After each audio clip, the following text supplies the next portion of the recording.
આ દેશમાં એક પણ પોલિટિકલ પાર્ટી કોંગ્રેસ પણ 272 લડાવતા જ નથી. બોલો, એટલે તમે 272 લડાવતા નથી.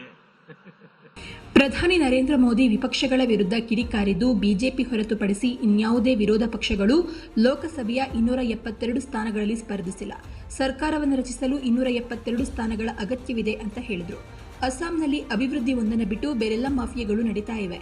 ಪ್ರಿಯಾಂಕಾ ಗುಜರಾತ್ನ ದಿಶಾದಲ್ಲಿ ಮುಂಬರುವ 3ನೇ ಹಂತದ ಲೋಕಸಭಾ ಚುನಾವಣೆ ಹಿನ್ನೆಲೆಯಲ್ಲಿ ಸಾರ್ವಜನಿಕ ಸಮಾರಂಭವನ್ನು ಉದ್ದೇಶಿಸಿ ಮಾತನಾಡಿದ ಪ್ರಧಾನಿ ಮೋದಿ, ಒಂದು ವೇಳೆ ನಿಮಗೆ ಸರ್ಕಾರ ರಚಿಸುವ ಬಯಕೆ ಇದ್ದಿದ್ರೆ ಕನಿಷ್ಠ 272 ಸ್ಥಾನಗಳ ಅಗತ್ಯವಿದೆ. ಆದರೆ ಬಿಜೆಪಿಯನ್ನು ಹೊರತುಪಡಿಸಿ ಇತರ ಯಾವುದೇ ರಾಜಕೀಯ ಪಕ್ಷ ದೇಶದ 272 ಸ್ಥಾನಗಳಲ್ಲಿ ಸ್ಪರ್ಧಿಸಿಲ್ಲ. ಆದರೂ ತಾವೇ ಸರ್ಕಾರ ರಚಿಸೋದಾಗಿ ವಿಪಕ್ಷಗಳು ಹೇಳ್ತಾ ಇವೆ ಅಂತ ವ್ಯಂಗ್ಯವಾಡಿದ್ರು. ದೆಹಲಿಯ ಶ್ರೀಮಂತ ಕುಟುಂಬಗಳು ಕೂಡ ಕಾಂಗ್ರೆಸ್ಗೆ ಮತವನ್ನು ಹಾಕಲ್ಲ. ಅಲ್ಲಿ ಕಾಂಗ್ರೆಸ್ ಅಭ್ಯರ್ಥಿ ಇಲ್ಲ. ಬರೂಚ್ನಲ್ಲಿ ಅಹಮದ್ ಪಟೇಲ್ ಕುಟುಂಬ ಕಾಂಗ್ರೆಸ್ಗೆ ಮತವನ್ನ ಹಾಕಲ್ಲ.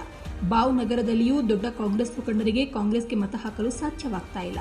ಇದು ಗುಜರಾತ್ನಲ್ಲಿ ಕಾಂಗ್ರೆಸ್ನ ಸ್ಥಿತಿ ಅಂತ ಪ್ರಧಾನಿ ಮೋದಿ ಟೀಕಿಸಿದ್ರು. 2014ರಲ್ಲಿ ಟೀ ಮಾರಾಟಗಾರ ಅಂತ ಕಾಂಗ್ರೆಸ್ ಪಕ್ಷ ನನ್ನ ಟೀಕಿಸಿತ್ತು. ಆದರೆ ಅದಕ್ಕೆ ದೇಶದ ಜನ ತಕ್ಕ ಉತ್ತರವನ್ನು ನೀಡಿದ್ದಾರೆ.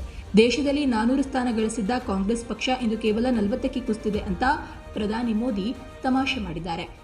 ಆ ಮೋದಿ ಸಾಹೇಬ್ ನಿ ಕಮಾಲ್ ಅಚ್ಚೆ ಇದೆ. શાહી પરિવાર કોંગ્રેસને વોટ જ નહીં આપી શકે. આ વખતે ત્યાં કોંગ્રેસનો ઉમેદવાર જ નથી.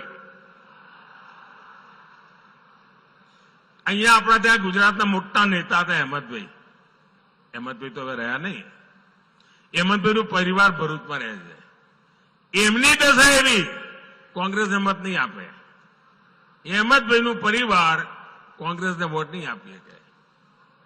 કોંગ્રેસના એક મોટા નેતા બનતા સુધી ભાવનગરમાં જ રહેતા હશે. મત એમનો ભાવનગરમાં જ હશે. એ ભાવનગરમાં કોંગ્રેસને વોટ નહીં આપી શકે.